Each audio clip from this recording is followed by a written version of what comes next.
ভাইয়া কলম নিবেন? কলম তো ভাইয়া লাগে না, বাড়িতে অভাব নেই কলম। প্লিজ ভাই একটা নেন। আচ্ছা কত করে বিক্রি করতেছে? একটা 10 টাকা, যদি 5টা নেন 40 টাকা দিয়েন। তাহলে ভাইয়া 10 টাকা করে তো এই কলম আমি দোকান থেকে নিতে পারি, তাহলে ফুটপাত থেকে নিয়ে কি লাভ? নিলে উপকার হতো ভাই। আচ্ছা তাহলে 5টা 20 টাকা রাখেন। না ভাইয়া সম্ভব না। তাহলে আপনার কলম আপনার কাছে রাখেন। শোনো, আপনি কিন্তু আমরা ঘুরতে যাবো, ঠিক আছে? ভাইয়া পেন লাগবে? দাঁড়াও 1 মিনিট। কি ভাইয়া কি বলো তুমি?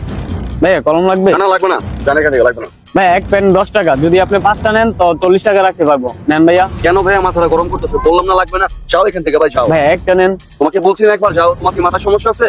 আমি তোমার 10 টাকা আমার পেন ইউজ করবো, আমি প্রিমিয়াম কলম ইউজ করি, ঠিক আছে? কোথেকে আসে যত সব, যাও এখান থেকে যাও। হ্যালো শোনো, আমার কি মক্কেল ভাইছস? 1 ঘন্টা ধরে বেড়া বয় রাখছস, আয়স না করে। ভাইয়া পেন লাগবে? না লাগবে না, জানেন তে। ভাই একটা 10 টাকা, 5টা 40 টাকা দিয়েন। নেন। আরে ভাই আগে তুমি মাথাটা গরম, আবার কে মাথাটা গরম করতেছেন জানেন তে। ভাই বিপদে আছে, যদি একটা কলম নিতেন খুব উপকার। এই ভাই ওই যে কথা কই কানে জানা জানেন তে।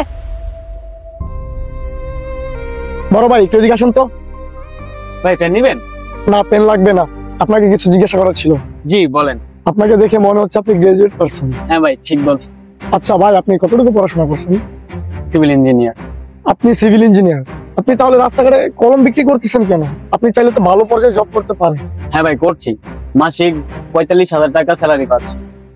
45,000 স্যালারি, তাহলে আপনি রাস্তায় কলম বিক্রি করতেছেন কেন? আরে ভাই কি হলো, কথা বলেন। ভাইয়া আমার বাবা আমার তলে লাখ লাখ টাকা খরচ করতে, উনি কি কষ্ট করে এক টাকা করে আমাকে পড়ালেখা করাইছে। আমি এইটা দেখতে চাইছিলাম উনি কত কষ্ট করে আমার পড়ালেখা করাইছে। আচ্ছা তাহলে আপনার বাবা কলম বিক্রি করতো? হ্যাঁ ভাইয়া, আমি আমার বাবাকে বলতাম সব বাবা মাই তো পড়ালেখা করে, আপনি কি স্পেশাল কাজ করে গেছেন। এখন বুঝতে পারছি রাস্তাঘাটে মানুষের গালি খেয়ে, ধাক্কা খেয়ে, রোদ নাই বৃষ্টি নাই শীত নাই, উনি কাজ বন্ধ করে নাই, কিন্তু আমাকে পড়ালেখা করাইছে। কথা তো ভাই সত্য। আমি তো আজকে প্রথম দিন বের হয়েছি, তাও মানুষের কত অবহেলিত। আর আমার বাবা 25 বছর ধরে আমার জন্য এই কলম বিক্রি করে আমার পড়ালেখা করেছে। সবাই বলে আমাদের বাবা মা আমাদের জন্য কি করছে।